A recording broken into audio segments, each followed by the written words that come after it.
considerada hoje como uma das mulheres mais poderosas do Brasil. Eu adoro isso. Gente, chora a esquerda.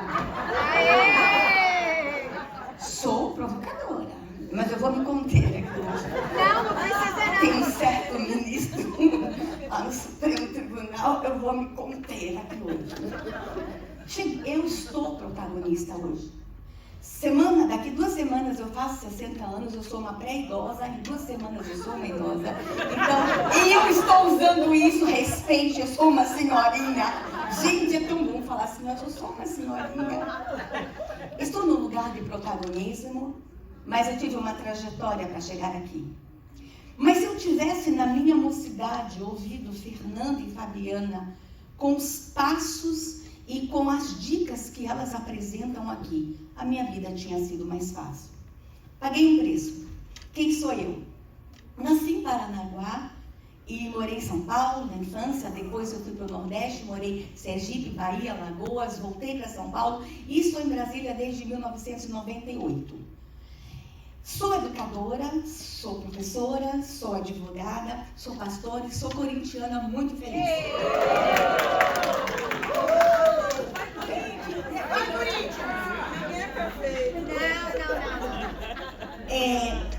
Eu comecei muito cedo a minha militância e no ativismo por direitos humanos, na defesa das mulheres e da infância, muito cedo.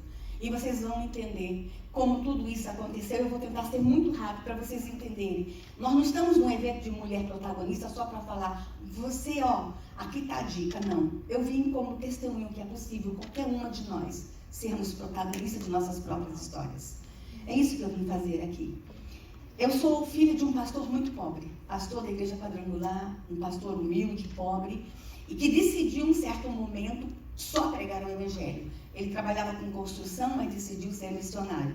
E saiu pelo Brasil pregando o Evangelho, pregando que Jesus salva, cura, liberta e voltará. Nós somos da Igreja Quadrangular, éramos da Igreja Quadrangular, eu estou na Igreja Lagoinha hoje. E nós saímos andando. E por conta disso eu morei em diversos lugares do Brasil. Família muito humilde, muito pobre, missionários mesmo. E essa menininha apaixonada por Jesus, aos 6 anos de idade, eu fui vítima de uma das mais terríveis violências. Eu fui vítima de estupro, da pedofilia. Mas eu volto a esse ponto mais para o final. Mais apaixonada por Jesus.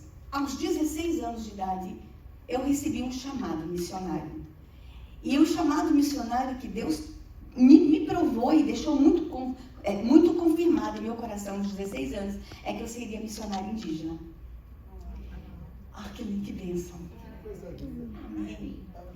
E aí, com aquele chamado, com o sonho de ir para uma aldeia, morando no interior do Nordeste, eu mandei uma carta para 5 grandes missões do Brasil que na época trabalhavam com crianças indígenas e com povos indígenas, que era a Missão Além, Asa de Socorro, Novas Tribos do Brasil, Jocum e Missão Amém.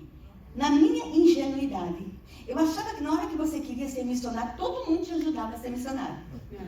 As missões me mandam uma carta, responderam a carta, e eu guardei por anos, que acreditavam no meu chamado, que era uma adolescente, mas que para mim, para o seminário, alguém tinha que pagar os meus estudos, e que eu tinha que ter mantenedor. Foi a primeira vez que eu ouvi a palavra mantenedor. E aí eu fiquei muito brava com Deus. Eu era filha de pastores muito pobres. A minha igreja era muito pobre. E eu não sei se vocês lembram que na década de 70 nós tivemos uma grande seca no Nordeste. As crianças da minha igreja morriam de desnutrição e de desidratação. Nós tínhamos fome e mortalidade infantil altíssima no Nordeste. As crianças da minha igreja não tinham acesso à escola. Eu não tinha sapato para ir para a escola. Até os 16 anos de idade, 17, eu usei quichute. Quem lembra do quichute? Mas o meu quichute era dividido com o meu irmão. Eu calçava 35, meu irmão calçava 40, era o mesmo quichute. Eu usava de manhã, ele usava à tarde. Era desse jeito que eram os nossos desafios naquela época. Passei fome. Tinha dia que nós não tínhamos pão para tomar café da manhã. A mamãe, nós tínhamos irmãos na igreja que plantavam milho de pipoca. A mamãe pegava milho de pipoca e ela fazia pipoca de manhã com muito sal. Era o nosso café da manhã. E por que ela colocava muito sal? Para a gente tomar muita água durante a aula, para o estômago não ficar vazio. A gente driblava a fome. Essa era a minha realidade. E essa menina pobre resolve ser missionária indígena. E as 5 missões disseram: você é bem-vinda, desde que alguém pague seus estudos. Quem ia pagar os estudos de uma sonhadora? Quem acreditava no meu chamado? Ninguém. Só eu. E aí eu fiquei brava com Deus. E Deus não realizou meu sonho. Talvez algumas mulheres estão aqui hoje muito bravas com Deus porque Deus não realizou o seu sonho. E eu não fui para missões. E eu fiquei tão brava que eu disse: já que eu não vou trabalhar com criança indígena, eu vou trabalhar com outras crianças. E fui. E aí eu era uma revoltada. E eu queria justiça social no Brasil. E na minha mocidade eu fiz muita coisa. E por favor, quem está gravando, não mostre para Bolsonaro. Eu invadi terra, sim. Não era MST, mas eu fui trabalhar com crianças do campo, com mulheres do campo. E eu não achava justo que elas não tinham salário. Eu invadi terra. Tem até uma terra de um padre, um dia eu conto essa história para vocês. Eu fui presa, não conte para Bolsonaro, eu fui presa 3 vezes. Eu fui presa na rua, porque depois que eu trabalhava com meninos do campo, eu fui trabalhar com meninos e meninas de rua. Eu sou uma das fundadoras no Brasil do Movimento Nacional Meninos e Meninas de Rua. Muito jovem, eu fui para a rua. Em Aracaju, entre 83 e 84, onde eu estava, matava-se meninos de rua e eu lutava contra o assassinato de meninos de rua. Eu tinha só 17 anos, 17, 18 anos. E sabe como é que eu enfrentava a morte dos meninos de rua? Eu ia dormir na rua com eles. Eu cheguei a ficar 6 meses morando na rua. Imagine, defendendo criança. Já que Deus não me deu os índiozinhos, eu vou defender quem está em situação de vulnerabilidade. E fiquei na rua. E aí, brava com Deus, porque não foram eles que eu pedi. Cadê meus índiozinhos? E eu me formo professora. E aos 17 anos eu ganho o prêmio de melhor alfabetizadora. Pensa! Eu era grande professora com 17 anos. Eu dizia: Deus, eu não pedi para ser professora. Fiz vestibular para pedagogia, passei. Cheguei na faculdade, eu era a melhor aluna da faculdade. Eu dizia: Deus, eu não pedi para ser a melhor aluna da faculdade. E eu comecei a ser matéria de jornal muito cedo. Deus, eu não pedi isso. Cadê meus índiozinhos? E cada vez mais meus índiozinhos longe de mim. Eu fui para a faculdade, eu me formei. Ganhei prêmios na área da educação. E cada prêmio que eu ganhava, eu dizia: Deus, eu não pedi nenhum prêmio. Cadê meus índios? Cadê o meu sonho? Aos 23 anos de idade, eu aprontei tanto em Sergipe que eu fui convidada a me retirar do estado. Verdade? Eu vou contar detalhe para vocês. E aí eu saio de Sergipe e vou morar em São Carlos, e agora vou para mais longe ainda dos índios. Vou para o centro de São Paulo. Tem índios em São Paulo? Não tem. São Carlos não tem. E eu vou fazer direito. E quando eu for para a faculdade de Direito, como educadora, trabalhando na prefeitura, totalmente longe dos meus sonhos. Ainda apaixonada pelas crianças do Nordeste, mas não podia ficar no Nordeste. Queriam me matar no Nordeste. Eu tinha a ira das gangues, dos meninos de rua, porque eu tirava os meninos da rua. Eu tinha a ira dos fazendeiros, eu tinha a ira de todo mundo contra mim. E eu fui fazer Direito e prometi que eu ia me comportar em São Carlos. Mas nesse momento eu também já era pastora. Eu fui ordenada pastora muito cedo. E eu pregava, irmãos. Eu era pastora cadelinha de fogo. Sabe aquela do cocó? Eu tinha saído brida. Irmãos, o fogo caía. As pessoas se convertiam. Eu pregava para milhares de pessoas. Eu pregava para multidões. A igreja quadrangular, ela explodiu na época no Nordeste. Cada uma que se convertia, eu agradecia ao Senhor. Mas eu chegava em casa, eu colocava o travesseiro no rosto e falava: não foi isso que eu pedi. E eu fui dando uma volta na minha vida, de anos. Aí eu fui para São Carlos fazer Direito. Aí eu descobri que eu era melhor advogada do que pastora, do que educadora. Aí eu fui para a área de Direito. Antes de me formar, eu já era famosa. Eu era conhecida como advogada que fazia suco de marido. Na hora do divórcio, eu arrancava tudo dele para nós. Tudo! Botei muito marido na cadeia por causa de pensão. Ixi, eu não tenho ideia. E eu começo a crescer no Direito e eu começo a ter problema em São Carlos com narcotráfico. Mais uma vez sou convidada a me retirar de uma cidade. E aí eu vou, 98, para Brasília. Por que eu vou para Brasília? E como advogada, eu comecei a acompanhar a bancada evangélica. E eu comecei a ficar assustada, que muita coisa estava acontecendo e eles não estavam percebendo. Por exemplo, a nossa Constituição é de 88. Eu fui militante na Constituinte. Eu dormi nos corredores da Câmara lutando pela Constituição. A nossa Constituição é de 88. Em 91, um deputado do Rio de São Paulo, a Constituição diz não ao aborto. Está lá. A vida é inviolável. 88. Em 91, um deputado de São Paulo apresenta o primeiro projeto de lei para legalizar o aborto. 1135/91. Eu dizia, cadê a bancada evangélica? Cadê os parlamentares? E eu ficando incomodada, porque agora eu entendia mais de direito. E nada. 96, Marta Suplicy apresenta o primeiro projeto de lei de casamento gay. E aí, em 96, entra no currículo escolar brasileiro a educação sexual de uma forma que erotizava a criança. Eu dizia, cadê esse povo no Congresso? Quando eu comecei a ver todos os atentados contra a Constituição, eu largo a minha profissão de advogada em São Carlos e vou trabalhar em Brasília a partir de 98. Cheguei um pouco antes do meu tio, que era pastor, e se tornou deputado. Aí meu tio, pastor, se tornou deputado, me convidou para trabalhar no gabinete dele. Não era nepotismo, eu fui. Hoje é crime, na época não era. E ele precisava de, olha só, irmãos, ele precisava de um chefe de gabinete que entendesse de direito, eu, que fosse educador, eu, que fosse pastor, eu, e solteira. Aí eu entendi porque eu nunca casava. Que fosse bonita. Também. Aí eu fui, início de 1999, ele era do Pará. Olha só quanto tempo, irmãos. Início de 99, eu estava no gabinete dele. Entraram 5 homens no gabinete do meu tio. E perguntaram, esse deputado é evangélico? Eu disse, sim. Eles disseram, nós precisamos de um deputado evangélico corajoso, já fomos em todos. Ele é a nossa última esperança. Eu olhei para eles estavam com uma cara de derrota. Quem são vocês?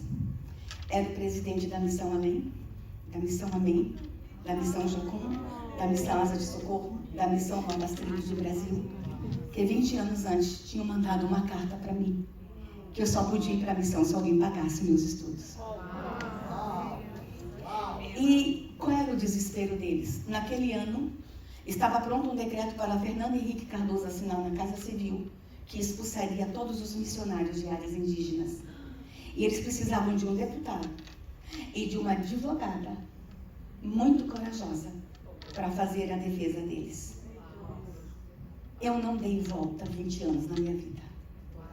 Deus me preparou 20 anos para chegar ao ponto.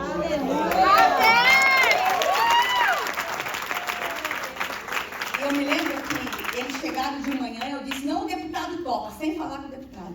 Topa. E quando o deputado chegou, eu convenci, ele era realmente apaixonado por missões. 8 horas depois a gente estava na Casa Civil, o decreto foi rasgado, nunca foi assinado, e os missionários continuaram a área indígena. E aí eles disseram para mim, se a senhora tivesse ido para missões, a senhora seria só mais uma que seria expulsa. E depois eles chegam no gabinete e falam assim, deputado, a gente precisa agora de um advogado, o melhor advogado em direito constitucional que o senhor conhece. Olha, pense, eu era constituinte brigando pela Constituição.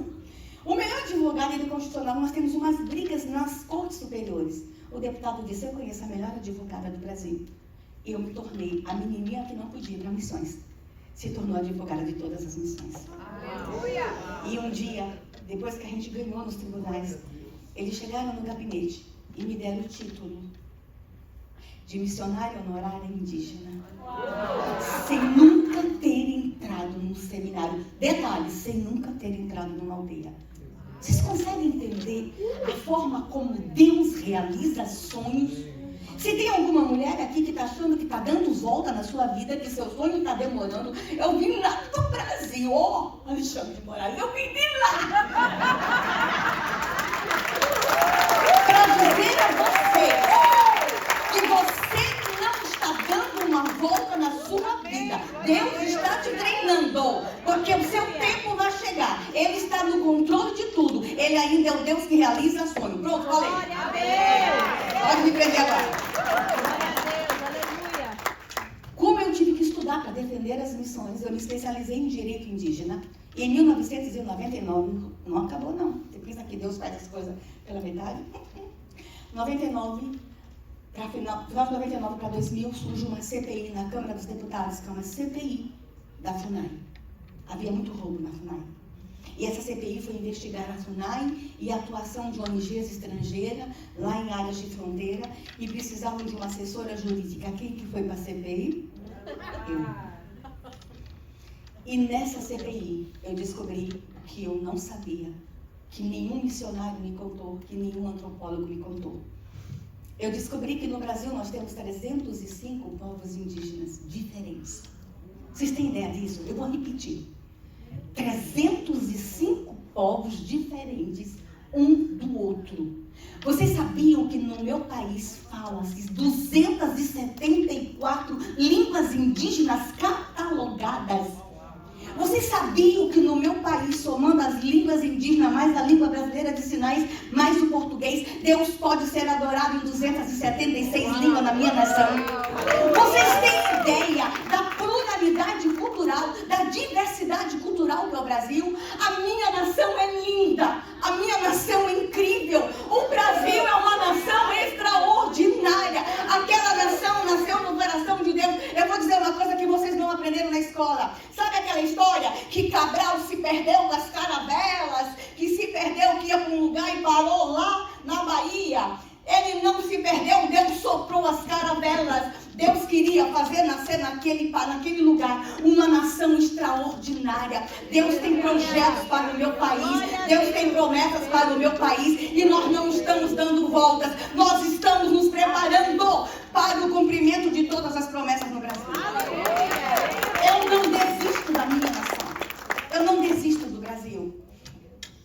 Aí eu descubro que dos 305 povos indígenas lá na CPI, mais de 40 ainda marcavam suas crianças em 1999.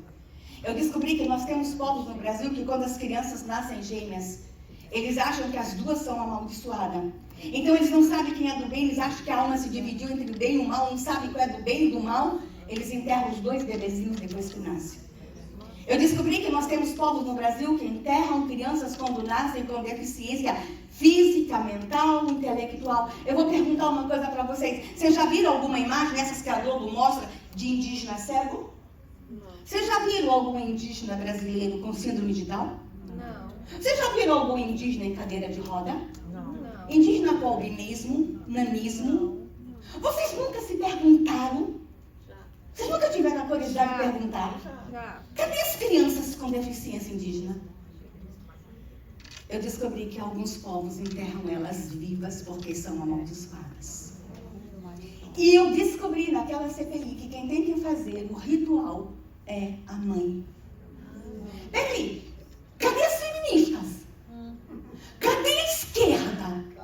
Na minha nação, mães são obrigadas a enterrar crianças vivas em nome de uma cultura. Cadê?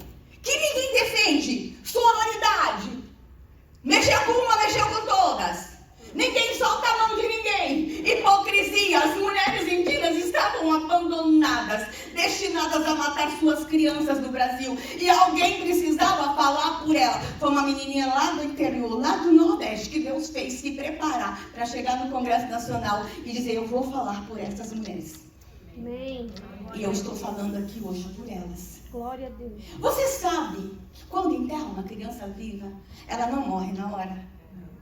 Vocês sabiam que essas crianças choram até morrer e algumas choram por hora debaixo da terra? Vocês sabem a dor de uma mãe indígena que amamentou uma criança que está com 8 meses engateando e descobre que ela é surda e recebe a ordem do pajé para enterrar? Você acha que essa mulher é feliz? Você sabe o que é uma mãe cavando um buraco e o bebê olhando para ela rindo? E ela sabendo que ela vai enterrar seu bebê? É essa nação que eu ainda tenho, gente. É essa nação que o Brasil ainda é. Que se vende uma imagem que o nosso índio tem que ficar no mato pelado com uma pena na cabeça, um grande zoológico humano para o mundo ver. As nossas indígenas são mulheres com sentimentos que precisam ser respeitadas com sua dignidade humana. Não é porque nasceu no mato que não ama. Os nossos indígenas amam desesperadamente suas crianças. Mas em nome da cultura eles eliminam crianças. Está na hora da gente conversar com eles, da gente salvar essas crianças. Quando eu descobri tudo isso, eu tinha 2 coisas para fazer. Fingir que não vi que isso tudo é cultura, como os antropólogos falaram? Ou salvar as crianças?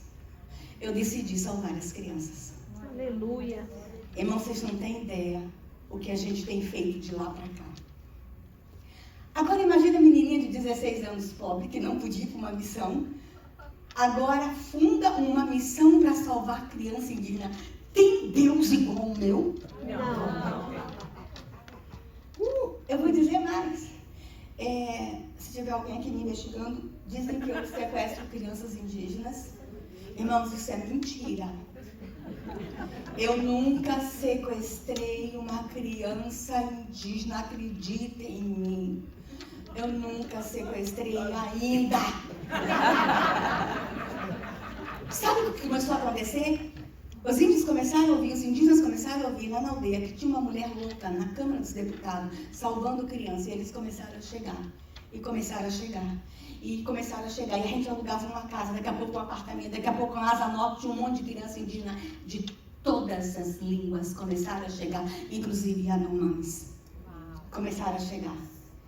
E a gente teve que fundar uma missão com a ajuda de cristãos aqui dos Estados Unidos. Nós compramos uma chácara no Gama, nós temos uma missão onde ainda hoje as mães fogem para não matar os seus bebês e nós estamos salvando muitas crianças. Amém. E um dia chegou uma menininha. Ela se chama Kaiutiti Lulu Camaiurá. Essa menininha, ela é do povo Camaiurá que fica no Mato Grosso, na Reserva Xingu. A Reserva Xingu tem 19 povos, ela é um daqueles povos. A nossa missão foi na aldeia buscar uma menininha que não andava. E lá encontrar essa outra com inanição, com a cabeça raspada, com 6 anos de idade, e que era escrava dos 3 aos 6 anos. Muito doente. E os missionários tiraram aquela de cadeira de roda. A Canhu de cadeira de roda, vocês podem acompanhar na internet, Canhu. Canhu morou 3 anos dentro de um buraco. Quando Canhu parou de andar, ela tem distrofia muscular progressiva. A mãe tinha que enterrar, mas como a mãe é princesa, é filha do cacique, a mãe pediu o cacique para não enterrar Canhu. O cacique permitiu que não enterrássemos, era maldição, não podia ficar na aldeia. Canhu ficou fora da aldeia, num buraco, com uma cabaninha em cima, por 3 anos.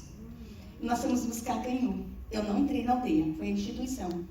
E lá encontraram a Lulu, a Kaiutiti Lulu Camaiurá, com 6 anos. Uma menina brava. Ela chegou na missão muito doente. Os missionários começaram a cuidar, mas ela era muito brava.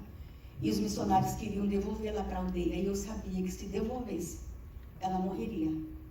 Eu tinha 40 anos de idade. Casada, apaixonada pelo meu marido. Eu ganhei um príncipe encantado. Imagina, uma bruxa passou lá em casa 10 anos depois, levou ele embora. E eu não podia ter filhos. Vocês vão entender no final. E eu fui na missão para resolver o problema da Lulu. Mas eu já tinha visto o Lulu algumas vezes. E eu me lembro do primeiro olhar para a Lulu. Eu me apaixonei por aquela menina.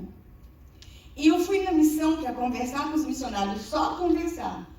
Em 5 minutos eu engravidei, pari e virei mãe e levei Lulu lá para casa. Lulu está com 26 anos de idade. É a indígena mais linda do mundo, continua brava, mais linda do mundo e é minha filha. Estava escrito no céu que Lulu seria minha filha. Glória a Deus. E ela é tão igual a mim, tão parecida.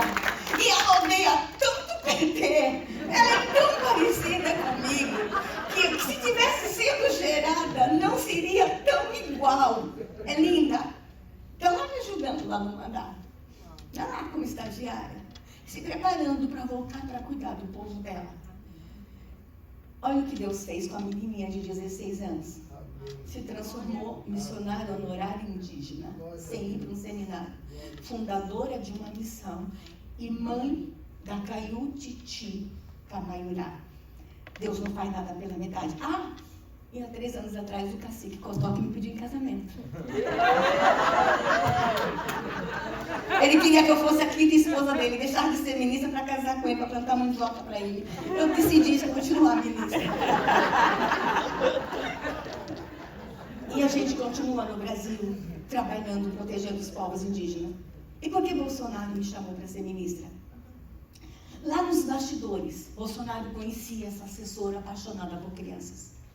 Deixa eu contar uma coisa para vocês. Teve muitos momentos que eu só tinha um deputado. Oh, meu Deus! Sabe aquela hora de assinar um requerimento para salvar uma criança, para pedir um avião? Eu saía nos corredores. Eu só encontrava um deputado barulhento, corajoso. O capitão. Vocês não têm ideia o que aquele capitão fez no silêncio comigo. Vocês não têm ideia quem era aquele deputado. E que chorava comigo. E eu não tenho só a luta do infanticídio indígena, eu tenho outras lutas, por exemplo, enfrentamento à pedofilia. Quando eu chegava com números para aquele homem ficava indignado. Quando eu comecei a falar da ideologia de gênero que ninguém falava, tanto que a esquerda fala que ele é o pai do kit gay, eu sou a mãe, não é isso, é porque eu expliquei para ele o que era a confusão de identidade em crianças, e ele acreditou, ele lutou comigo nos bastidores. Era chamado de louco. Tinha uma louca do lado dele. Quando Deus, por obra e misericórdia, deixou aquele homem ser presidente do Brasil, na hora de escolher. Gente, se vocês acham que Bolsonaro era o presidente do improvável, eu sou a ministra do improvável do improvável. Aonde eu seria ministra? Me diga. Aonde? Doida, maluca, sequestrando criança? Aonde? Ele precisava de uma mulher corajosa que amasse os indígenas, que amasse as mulheres e que tinha um trabalho. Ele foi lá nos bastidores, me pensou e me levou ministra. Eu fui a primeira ministra da mulher do Brasil, a primeira ministra da família do Brasil. Já entrei na história. Tudo na Wikipédia, a primeira ministra da Maris. Chora, esquerda. E a gente trabalhou muito, e vocês não têm ideia o que a gente fez. E uma das coisas que Bolsonaro queria fazer e que eu quero fazer, que a gente vai fazer, é acabar com o isolamento dos povos indígenas no Brasil. Toda criança indígena tem direito à vida. E agora, irmãos, em 2023, eu fui acusada de genocídio indígena. Não foi fácil. Na hora que eles pegaram as imagens das crianças, a Yanomami jogava na televisão e que a culpa era minha. Eu quero lembrar vocês que eu era ministra de Direitos Humanos. A FUNAI era Ministério da Justiça, não era comigo. Sabe por que não era comigo? Bolsonaro queria que os índios ficassem comigo, mas a esquerda no Congresso tirou a FUNAI do meu ministério e botou no Ministério da Justiça, porque eu era doida e eu ia usar os aviões da FAB para evangelizar índio, imagina. Amava demais os indígenas. E diziam que eu amava demasiadamente os indígenas. Não tem loucura maior que essa. A mesma esquerda que tirou a FUNAI do meu ministério em 2019, em 2023, quando aquelas imagens apareceram, disseram, é ela a culpada. E aí, irmãos, foi difícil. Eu tenho sofrido muito. Eu fui chamada de louca. Sim, eu sou a ministra do pé de goiaba. Eu sou a ministra do azul e rosa, quem lembra? Eu sou a ministra que matou crianças indígenas. Exatamente o que eu fiz a vida inteira em 2023, quando eu vi aquelas imagens de meu rosto do lado. E a minha filha recebendo mensagem nos grupinhos de indígenas que ela participa. Sua mãe nos matou. Entrar nos aviões e ser chamada de genocida. Andar na rua e ser chamada de assassina. Não tem sido fácil, irmãos. Não tem sido fácil. Mas a verdade prevalece. As crianças Yanomamis morrem há muitos anos. E a gente queria acabar com isso, mas veio pandemia. Muitas crianças que morreram no governo Bolsonaro foi pandemia. E para minha tristeza, infelicidade, mas para que a verdade seja restabelecida também, eu preciso dizer isso aqui. Em 2023, já morreu mais criança Yanomami que no governo Bolsonaro. Mas a gente vai mudar isso. Amém. Eu não paguei esse preço todo, nem Bolsonaro, para as crianças continuarem morrendo. Entre todas as coisas que eu faço, além de cuidar de crianças indígenas, gente, que inclusive é colar do povo da minha filha. Eu até podia ter trazido os colares dela para vender, né? Para vocês ficarem lindas de Camaiurá. É assim que o povo dela se sustenta, com artesanato. Além disso, outras grandes missões Deus me deu. E uma das grandes missões que Deus me deu naquela nação foi cuidar de criança. Agora eu vou voltar aos 6 anos de idade. Aos 6 anos de idade eu fui barbaramente estuprada. E eu fui estuprada por um falso pastor que estava dentro da minha casa. Cuidado com quem vocês estão levando para dentro de casa. Ah, mas tem alguns de vocês que vão falar assim, mas eu não vou levar ninguém para minha casa. Eles estão chegando desse jeito na sua casa. Cuidado com o celular na mão do seu adolescente, do seu filho e de sua criança. Não pode ter segredo entre você e seu filho adolescente. Alguns psicólogos vão dizer que seu adolescente tem que ter privacidade, que você não pode ter senha. Deixa eu dizer uma coisa aqui para você, mamãe. Enquanto come da tua comida, tá ligado do teu teto, quem tem que ter a senha dele é você. Eu era só uma menina de 6 anos, apaixonada por Jesus. E um homem que falava de Jesus me machucou. De forma cruel. Tem uma criança aqui, eu vou falar meio código, ok? De forma cruel. Era um homem que pregava dentro da igreja. Meu pai era o pastor titular e ele era auxiliar do meu pai. E um dia, enquanto meu pai estava lá dirigindo o culto, que eu estava em casa, aconteceu. E ele machucou muito meu corpo. Foram 2 anos de abusos consecutivos. Meu Deus. E ninguém viu. E aqui eu já estou indo para o final da minha fala. Ninguém viu, mulheres.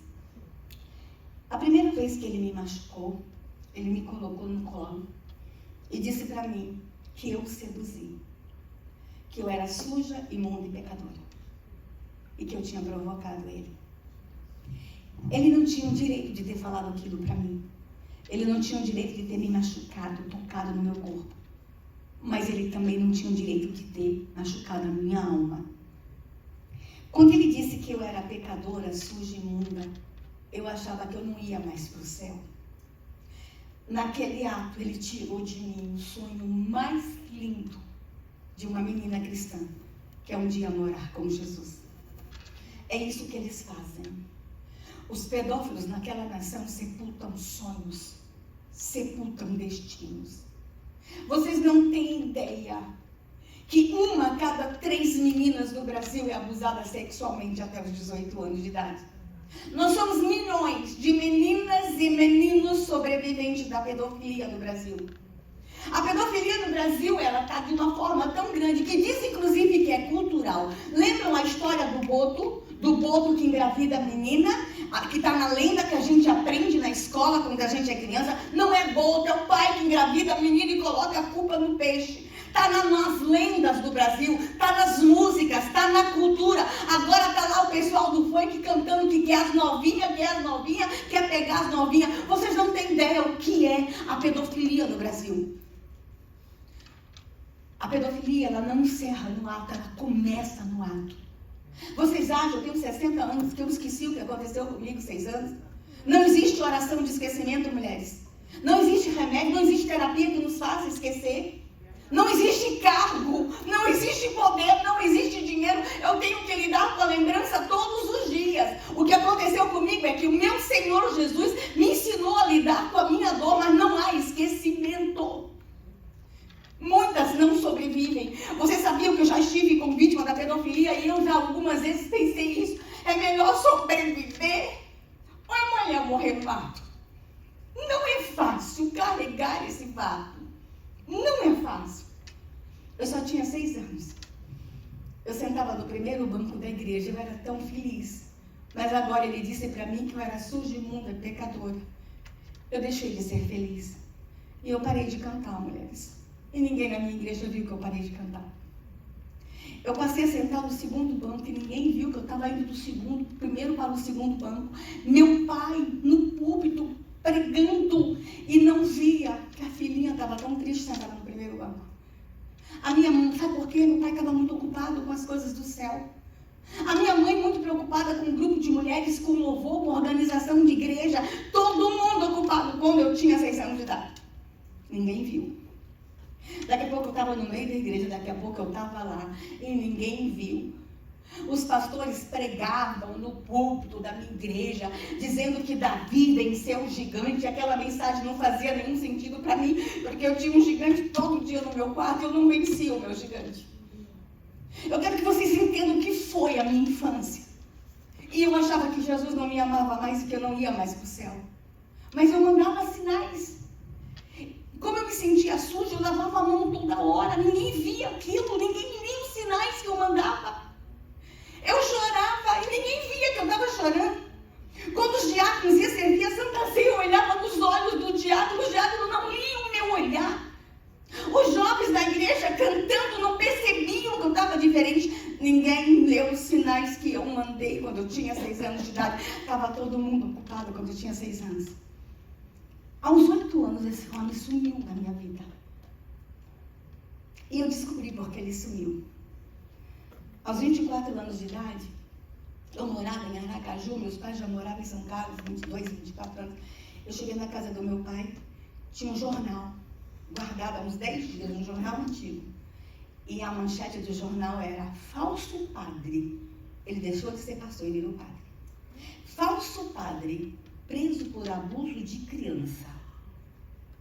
Olha quantos anos. Quando eu vi a foto, eu vi que era ele. E naquele momento eu comecei a vomitar. E minha mãe, ela está cansada de viagem, deixou eu entrar no quarto. Eu entrei no quarto chorando, vomitando. Mamãe entrou no quarto. Só eu e ela. Ela pegou o jornal e disse: eu sei porque você está vomitando. Por causa dele. Ali eu descobri que a mamãe sempre soube. Ela e meu pai descobriram quando eu tinha 8 anos, por isso que ele sumiu.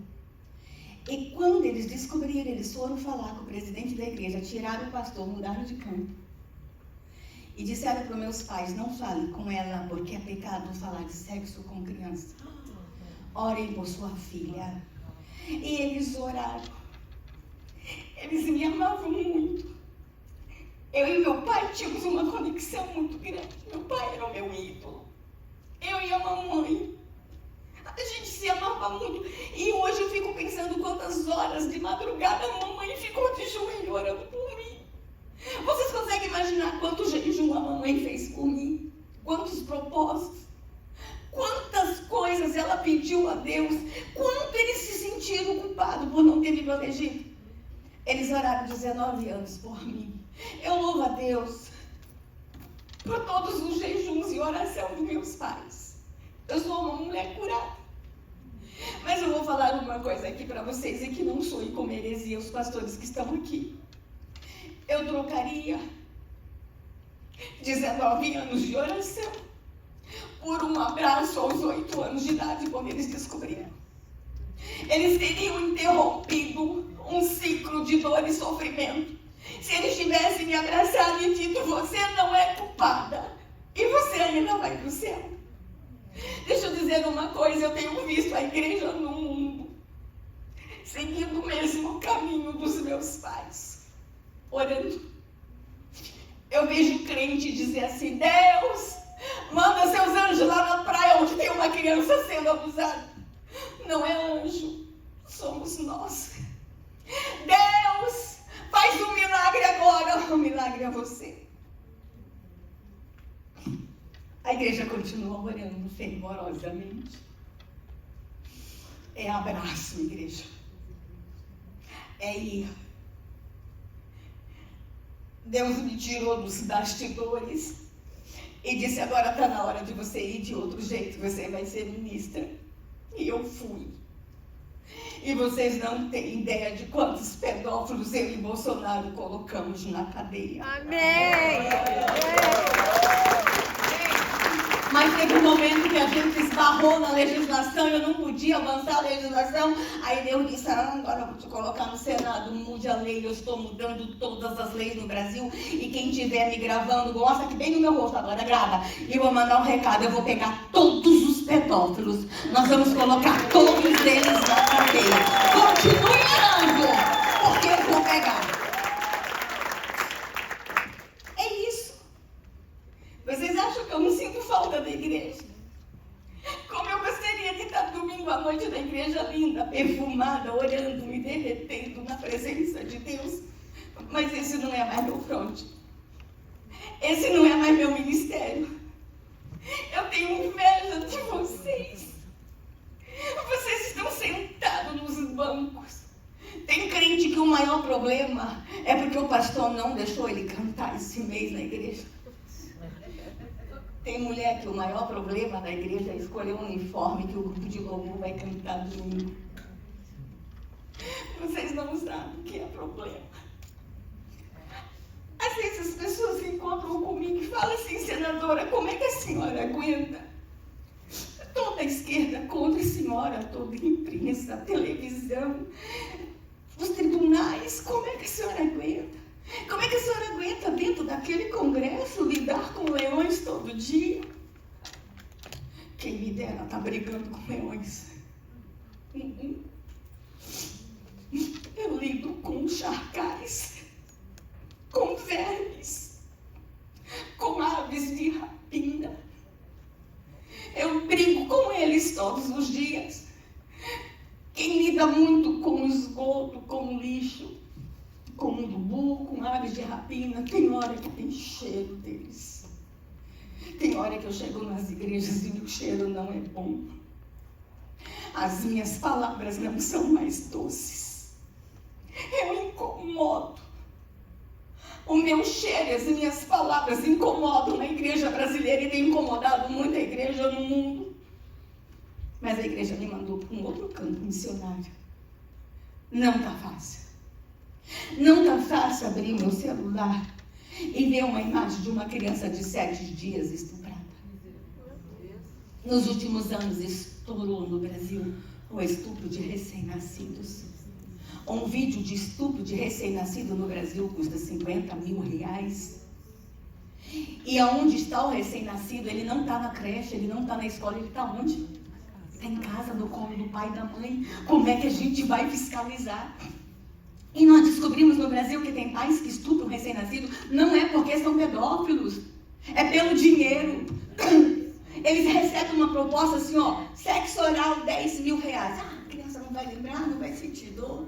Faz, aí entrega o vídeo. Aí vem o aliciador, mas agora se for de outro jeito é 50 mil. Vocês não têm ideia, nós prendemos no Brasil casais gerando bebês por R$20 mil para serem abusados. Meu Deus. Nós temos imagem de a mãe dizendo que é o bebê que ela ama e quem vai para a ultrassonografia é o pedófilo. Eu tenho essa imagem, a Polícia Federal tem essa imagem. E quando a mãe está fazendo a ultrassonografia, aquelas 3D que vê o rostinho da criança, ele aqui filmando, falando, olha as perninhas, não vejo a hora de pegar. Esse é o Brasil que eu tenho. Essa é a nação que nós temos para cuidar. E quando eu disse para vocês que eu tenho certeza que essa revolução vai ser feita por mulheres no Brasil, Deus tem levantado mulheres, vocês não têm ideia o que tem de deputada, conservadora, guerreira naquele Congresso Nacional. Nós vamos eleger no Brasil o maior número de vereadoras conservadoras, porque nós vamos fazer a diferença naquela nação. Amém. Amém. E aí, gente, estou encerrando. Aos 10 anos de idade eu tentei suicídio.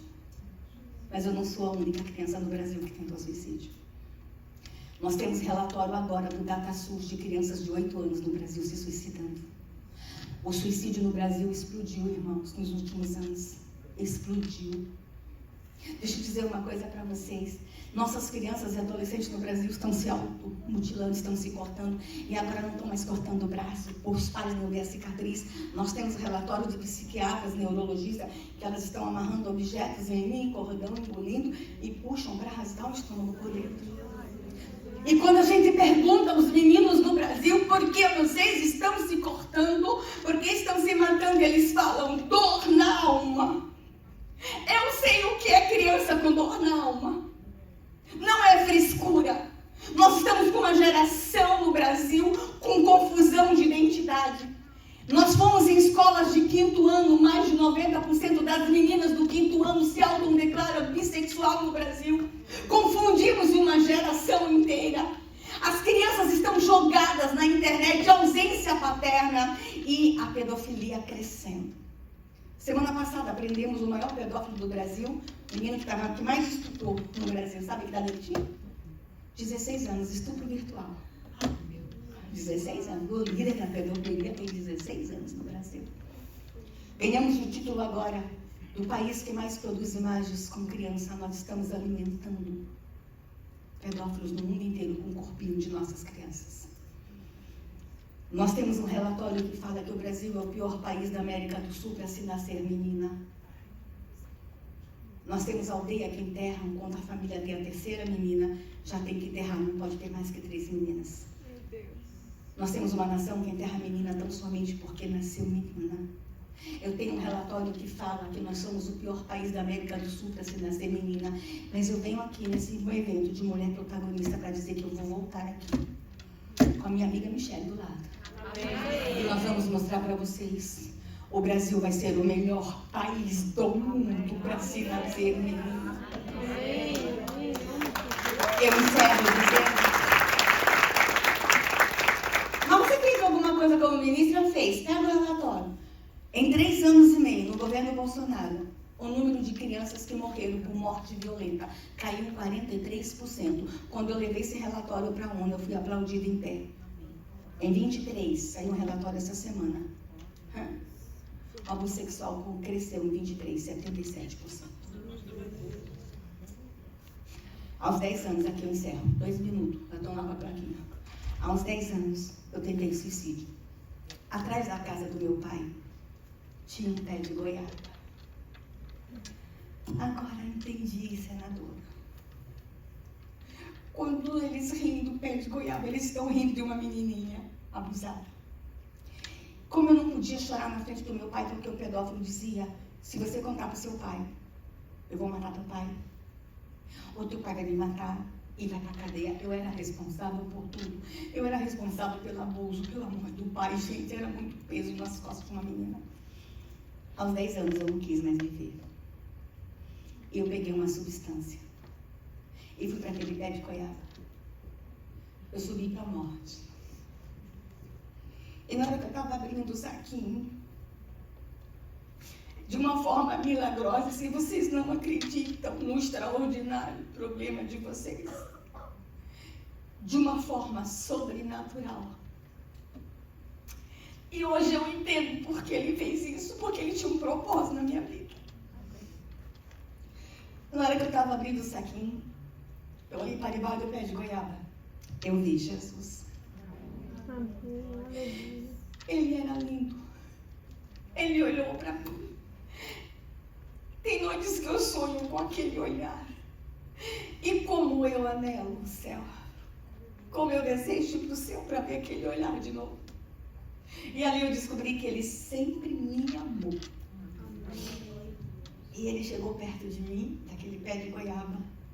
E daqui a pouco ele levantou o vestido e começou a subir no pé de goiaba. E eu me assustei. Jesus não sobe, o Senhor não sabe subir, o Senhor vai cair. Senhor, o Senhor está machucado, já te machucaram na cruz. Olha quanto eu amava. Eu não queria que meu Senhor se machucasse mais por minha causa. Mas eu tenho um recado para dar para vocês que não está na Bíblia. Ele sabe subir em pé de goiaba sem cair. E aquele encontro mudou a minha vida. Eu passei não sei quanto tempo ali com ele, mas mudou a minha vida. Eu costumo dizer que eu subi para a morte e eu desci para a vida.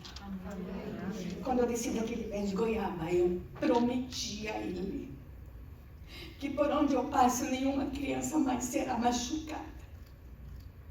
Ah, então a senhora é ministra para se vingar dos pedófilos? Não! É amor às crianças. Amém. É promessa debaixo de um pé de goiaba. É compromisso com ele. É amor por ele. E aí eu fiz de toda a minha vida uma trajetória na proteção das crianças do meu país. Essa sou eu. Uma mulher protagonista, Fabi, Fernanda, do seu jeito, maluca às vezes, doida, incompreensível, mas apaixonada pela minha nação, por meu Jesus. E eu encerro, gente, dizendo uma coisa para vocês. Eu não fui mãe. Eu sou mãe só de Lulu. Eu gerei Lulu no coração. Eu não gerei no útero por causa dos ferimentos do estupro. Eu perdi a capacidade de engravidar. E por muitas vezes é que eu vou encerrar com uma palavra muito forte. Por muitas vezes eu fui pregar em congresso no Brasil inteiro de família para falar sobre filhos e Satanás soprava no meu ouvido. Você não é mãe? Você não tem uma criança? Falar o quê? Em 2019, um homem justo toma posse como presidente da República e esse homem justo me dá posse dia 1º de janeiro de 2019 como ministra. E entre as minhas atribuições era cuidar de criança. A mulher que não pôde ter uma criança. Deus deu 52 milhões de crianças no Brasil pela mulher. Este é o meu Deus, que nos capacita para sermos protagonistas aonde estivermos plantadas. Como advogada, como dona de casa, como professora, como educadora, como ministra, como empresária, ou como senadora mais bonita do Brasil. Vem com a gente, vem ser protagonista. E saiam daqui acreditando que tem mulheres valentes e corajosas naquela nação. Vocês não estão lá, mas orem por nós. Obrigada por terem gastado esse tempo comigo. Ah, e se tem alguma mulher aqui, no pé de goiaba esta noite? Uau! E que veio aqui para ouvir um discurso político. Era o dia dele falar com você no seu pé de goiaba. Que Deus abençoe você.